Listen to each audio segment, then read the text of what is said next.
Welcome in TV 15 education. मैं दिनेश पांडे, आपका host. इस टॉपिक को डिटेल में समझते हैं। एक बार कल्पना करके देखते हैं। मान लीजिए कि 45 को 6 से गुणा करना है। बहुत ही सामान्य सी बात है। हाँ, मतलब ये एक बहुत ही आम सी गणितीय समस्या है। लेकिन क्या हो अगर शून्य का कोई अस्तित्व ही ना हो? अरे बिना शून्य के? बिल्कुल। और सोचिए कि अंकों का कोई स्थान यानी प्लेस वैल्यू भी ना हो, मतलब इकाई, दहाई, सैकड़ा जैसी कोई चीज ही मौजूद ना हो दुनिया में। ये तो सच में किसी बुरे सपने जैसा लगता है ना? बिना शून्य और बिना स्थानीय मान के किसी भी चीज की गणना करना तो एकदम नामुमकिन सा महसूस होता है। लेकिन इतिहास में एक ऐसा समय था जब पूरी दुनिया ठीक ऐसे ही गणित करती थी। हाँ, और ये सोचना भी काफी दिलचस्प है कि वे लोग ये सब कैसे मैनेज करते थे। बिल्कुल। तो आज के इस गहन विश्लेषण में हम इसी विषय पर चर्चा करने वाले हैं। हमारे पास एक गणित की पाठ्य पुस्तक है जिसकी यूनिट 2 है, रीजनल एंड रोमन न्यूमरल्स। हमारा मकसद ये समझना है कि कैसे अलग अलग संस्कृतियों ने एक ही गणितीय अवधारणा को दर्शाने के लिए बिल्कुल अलग अलग प्रतीकों और प्रणालियों का विकास किया। और ये इसलिए भी जरूरी है क्योंकि हम अक्सर संख्याओं को केवल एक कठोर तथ्य मान लेते हैं। हाँ, मतलब हमें लगता है कि 2 और 2 4 होते हैं और बात खत्म। एकदम सही। लेकिन जब हम इस स्रोत सामग्री को गहराई से देखते हैं तो पता चलता है कि संख्याएं केवल मात्रा नहीं है, वे इंसानों द्वारा बनाई गई भाषाएं हैं।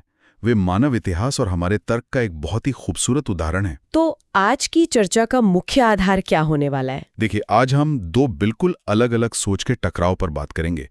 एक तरफ है हमारी जानी पहचानी हिंदू अरबी प्रणाली, जो स्थानीय मान यानी प्लेस वैल्यू के शानदार सिद्धांत पर काम करती है। और दूसरी तरफ है रोमन अंकों की दुनिया, जो पूरी तरह से जोड़ने और घटाने यानी एडिटिव और सब्ट्रैक्टिव प्रकृति पर निर्भर करती है। तो चलिए सबसे पहले उस प्रणाली को थोड़ा करीब से देखते हैं जिसका हम रोजाना इस्तेमाल करते हैं। बिल्कुल, वहीं से शुरुआत करना सही रहेगा। रोमन अंकों के उन जटिल नियमों में उलझने से पहले ये समझना ज्यादा जरूरी है कि हमारी अपनी व्यवस्था कैसे काम करती है। इसकी शुरुआत 0 से लेकर 9 तक यानी इन 10 बुनियादी प्रतीकों से होती है। हाँ, 0, 1, 2, 3 और ऐसे ही 9 तक। और इन 10 अंकों का उपयोग करके कोई भी संख्या बनाई जा सकती है। जब 10 से बड़ी संख्याओं की बात आती है तो यहीं पर स्थानीय मान प्रणाली का जादू शुरू होता है। इसी को हिंदू अरबी प्रणाली कहा जाता है। और इस किताब में जो चीज सबसे ज्यादा ध्यान खींचती है वो है क्षेत्रीय विविधता। अरे हाँ, वो तालिका, वो सच में बहुत दिलचस्प है ना? भारत जैसे विशाल देश में अलग अलग क्षेत्रों के लोग अपनी अपनी भाषा के अंकों का उपयोग करते हैं। स्रोत में दी गई तालिका दिखाती है कि कैसे 0 से 9 तक के अंक हिंदी, गुजराती, मराठी, पंजाबी, बांग्ला, कन्नड़ और उर्दू लिपियों में बिल्कुल अलग दिखते हैं। मैं तो उस दृश्य विविधता को देखकर हैरान रह गई। अगर ध्यान से देखें तो हमारा जो 5 है वो हिंदी में एक अलग ही कलात्मक रूप ले लेता है। हाँ, और गुजराती में वो थोड़ा अलग मुड़ा हुआ सा दिखता है। और उर्दू में तो मतलब इसका स्वरूप इतना बदल जाता है कि 5 एक छोटे शून्य जैसा दिखने लगता है। बिल्कुल, जबकि उर्दू में जो असली शून्य है वो महज एक बिंदु की तरह होता है। सही कहा। नोट्स में कुछ अभ्यास के उदाहरण भी दिए गए हैं जहां छात्रों को 10, 25 और 317 जैसी संख्याएं क्षेत्रीय अंकों में लिखने को कहा गया है। जैसे 10 को देवनागरी में 1 और 0 से लिखा गया है, या 317 को हिंदी अंकों में। कन्नड़ लिपि में तो आकृतियां किसी प्राचीन कला जैसी लगती हैं। लेकिन यहाँ सबसे बड़ा सवाल ये है कि 1 मिनट, यहाँ मेरे दिमाग में एक उपमा आ रही है। क्या हम संख्याओं की तुलना पानी से कर सकते हैं? पानी से? कैसे? देखिए, जो गणितीय मूल्य है जैसे 25 की मात्रा, वो पानी की तरह है। और हमारे जो ये अलग अलग क्षेत्रीय लिपियां हैं, चाहे वो उर्दू हो, पंजाबी हो या गुजराती हो, वो अलग अलग आकार के ग्लास है। अरे वाह, ये बहुत ही बढ़िया उपमा है। तो मैं ये पूछना चाह रही थी कि भले ही एक क्षेत्रीय अंक दिखने में बिल्कुल अलग हो, क्या उन सभी के काम करने का इंजन, मतलब जो स्थानीय मान है, वो बिल्कुल एक जैसा है? एकदम 100% एक जैसा है। और यही तो इस प्रणाली की सबसे बड़ी ताकत है। चाहे आप किसी भी क्षेत्रीय लिपि का उपयोग कर रहे हो, पानी का स्वाद नहीं बदलता। मतलब इंजन वही रहता है। बिल्कुल, वे सभी हिंदू अरबी प्रणाली के उसी स्थानीय मान तर्क पर काम करते हैं। इकाई, दहाई, सैकड़ा, ये ढांचा हर लिपि में समान रहता है। ये सच में कमाल की बात है कि हमने एक सार्वभौमिक नियम बनाया और फिर उसे अपनी अपनी भाषाओं के रंग में रंग दिया। हाँ, ये इंसानी दिमाग की रचनात्मकता को दर्शाता है। समझ लेने के बाद चर्चा को एक ऐसी प्रणाली की ओर मोड़ते हैं जो पूरी तरह से अलग तर्क पर काम करती है। आप रोमन अंकों की बात कर रही हैं ना? हाँ, एक ऐसी दुनिया जहाँ कोई स्थानीय मान है ही नहीं। ये बहुत बड़ा वैचारिक बदलाव है। रोमन प्रणाली में केवल 7 मूल प्रतीक होते हैं, सिर्फ 7। मतलब सिर्फ 7 अक्षरों से वे पूरी दुनिया का हिसाब रखते थे। बिल्कुल। आई का मतलब 1, वी का मतलब 5, एक्स का मतलब 10, एल का मतलब 50, सी का मतलब 100, डी का मतलब 500 और एम या के का मतलब 1000। और सबसे बड़ी बात, इस प्रणाली में शून्य के लिए कोई प्रतीक ही नहीं है। ये बात मुझे हमेशा से हैरान करती है। बिना शून्य और बिना स्थानीय मान के कोई गणित कैसे कर सकता है? मतलब ये तो आज के डिजिटल कैलकुलेटर्स की तरह बिल्कुल नहीं है। तो फिर ये कैसा है? मुझे तो ये अपनी जेब से खुले पैसे निकालने जैसा लगता है। खुले पैसे दिलचस्प है, समझाइए थोड़ा। मतलब अगर मुझे 1500 रुपए चाहिए तो मैं 1000 का नोट यानी एम निकालूंगी और एक 500 का नोट यानी डी निकालूंगी। दोनों को साथ रख दिया तो बन गया एम डी यानी 1500। आपकी ये उपमाएं सच में बहुत सटीक हैं। ये मुद्रा प्रणाली वाली बात रोमन अंकों को बिल्कुल सही तरीके से समझाती है। तो वे ऐसे ही सोचते थे? हाँ, क्योंकि रोमन प्रणाली वास्तव में एक एडिटिव और सब्ट्रैक्टिव यानी जोड़ने और घटाने वाली प्रणाली है। ये इस बात का एक शानदार उदाहरण है कि कैसे एक अलग सभ्यता ने मात्राओं को गिनने के लिए एक बिल्कुल अलग तार्किक ढांचा विकसित किया। लेकिन चूंकि इसमें स्थानीय मान नहीं होता, इसलिए संख्याओं को बड़ा या छोटा बनाने के लिए उनके पास कुछ सख्त नियम तो होने चाहिए। बिल्कुल, बिना नियमों के तो ये एक अराजकता बन जाएगी। तो चलिए रोमन प्रणाली के उन 3 बुनियादी नियमों को डिकोड करते हैं। पहला नियम क्या कहता है? पहला नियम है पुनरावृत्ति यानी रिपीटिशन।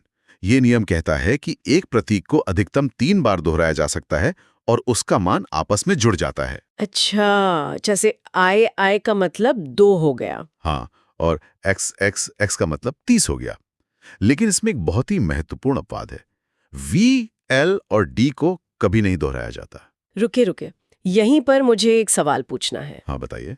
अगर मैं किसी प्रतीक को 3 बार दोहरा सकती हूँ, तो मैं 10 लिखने के लिए वी क्यों नहीं लिख सकती?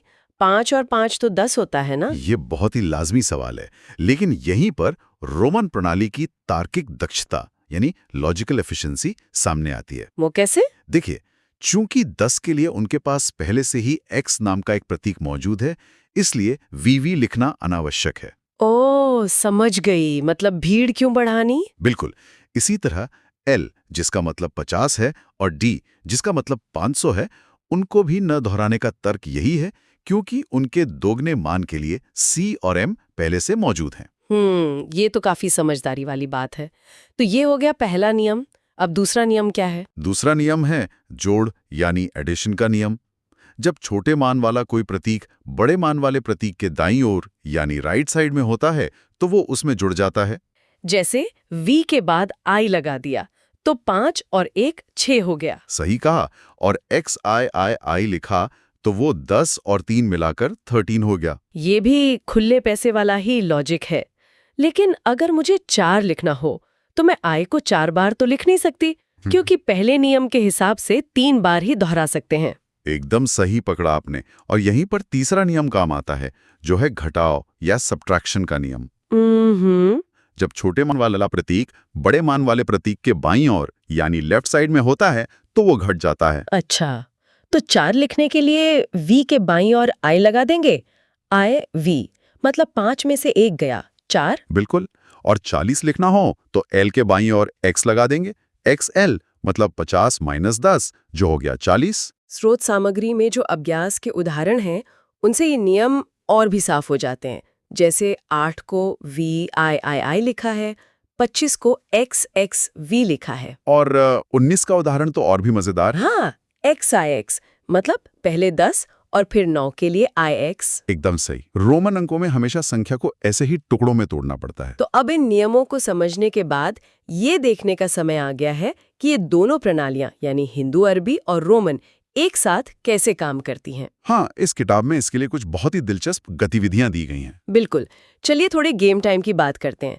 स्रोत में एक मिलान यानी मैचिंग अभ्यास दिया गया है, जिसमें रोमन अंकों को उनके हिंदू अरबी समकक्षों से जोड़ना है। हाँ, जैसे XII को 12 से मिलाना, IX को 9 से, XXIV को 24 से और XL को 40 से जोड़ना। ये बच्चों के लिए एक बहुत ही अच्छी दिमागी कसरत है। और इसके बाद जो आखिरी गतिविधि है वो तो सच में एक प्रॉपर गेम है। इसे खेलने के लिए 2 रंगीन पेंसिलों और एक पासे की जरूरत होती है। हाँ, वो गुणा करने वाला खेल है ना। बिल्कुल। इसमें एक ग्रिड में बहुत सारी संख्याएं दी गई हैं। आपको कोई एक संख्या चुननी है, जैसे मान लीजिए 45, फिर पासा फेंकना है। अगर पासे पे 4 आया तो 45 को 4 से गुणा करना है, जो कि 180 होगा। हाँ, और फिर उस 180 को ग्रिड में ढूंढकर उसे रंगना है। अंततः चाहे हम रोमन अक्षरों को डिकोड कर रहे हों या पासा फेंक कर गुणा कर रहे हों, गणित सीखने का सबसे अच्छा तरीका इसे एक पहेली या खेल की तरह देखना है। ये बात तो आपने बिल्कुल पते की कही, लेकिन इस खेल में एक बहुत ही महत्वपूर्ण बात छिपी हुई है। वो क्या? क्या हम ये गुणा करने वाला खेल रोमन अंकों के साथ खेल सकते हैं? रोमन अंकों में 45 को 4 से गुणा करना, ये तो बहुत मुश्किल लग रहा है। मुश्किल नहीं, लगभग असंभव है। और यही वो बात है जो स्पष्ट करती है कि हिंदू अरबी प्रणाली अपने स्थानीय मान के कारण इस तरह के गुणा और जटिल गणनाओं के लिए बहुत अधिक आसान और उपयुक्त है। हाँ, रोमन अंकों में तो XLV को IV से गुणा करने का कोई सीधा तरीका ही नहीं है। बिल्कुल नहीं, आपको एबेकस का इस्तेमाल करना पड़ेगा या फिर बहुत ही जटिल तरीके अपनाने पड़ेंगे। यही कारण है कि हिंदू अरबी प्रणाली दुनिया भर में गणना का मानक बन गई। मतलब कागज पर गणित करने की आजादी हमें इसी प्रणाली ने दी है। एकदम सही। तो आज की चर्चा को समेटते हुए हम कह सकते हैं कि हमने एक बहुत ही लंबा सफर तय किया।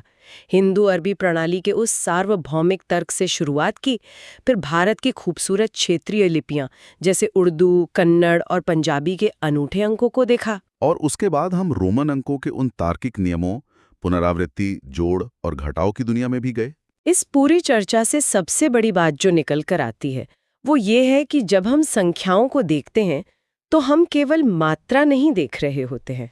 तो और क्या देख रहे होते हैं? हम उस संस्कृति और उस इतिहास को देख रहे होते हैं जिसने उन्हें आकार दिया। ये महज कठोर तथ्य नहीं है, ये इंसानों द्वारा बनाई गई भाषाएं हैं। मैं आपकी इस बात से पूरी तरह सहमत हूँ। हर प्रणाली अपने समय और अपनी जरूरतों का आईना होती है। लेकिन जाते जाते मेरे मन में एक सवाल आ रहा है जो शायद हर किसी को सोचने पर मजबूर कर देगा। वो क्या सवाल है? देखिए, अगर शून्य और स्थानीय मान वाली हिंदू अरबी प्रणाली गणना के लिए इतनी अधिक आसान और बेहतर है, तो रोमन अंक पूरी तरह से गायब क्यों नहीं हुए? ये तो एक बहुत ही गहरा सवाल है ना? आज भी हम उन्हें अपनी महंगी घड़ियों के डायल पर देखते हैं, किताबों के अध्यायों में देखते हैं, हॉलीवुड फिल्मों के पार्ट 2 या पार्ट 3 में देखते हैं, या बड़ी ऐतिहासिक इमारतों पर देखते हैं। सच में वे हर जगह है। तो इन प्राचीन प्रतीकों में ऐसा कौन सा मनोवैज्ञानिक या सौंदर्यवादी आकर्षण है जो आज भी हमें बांधे हुए है? ऐसा क्या है उनमें जो हमें लगता है कि ये बहुत ही शाही या ऐतिहासिक है? ये सच में एक सोचने वाला विचार है। बिल्कुल। और इसी दिलचस्प सवाल के साथ हम आज के इस गहन विश्लेषण को यहीं समाप्त करते हैं। संख्याओं की इस रहस्यमय दुनिया पर विचार जरूर कीजिएगा। टीवी 15 एजुकेशन देखते रहिए और आगे बढ़ते रहिए। TV 15 education.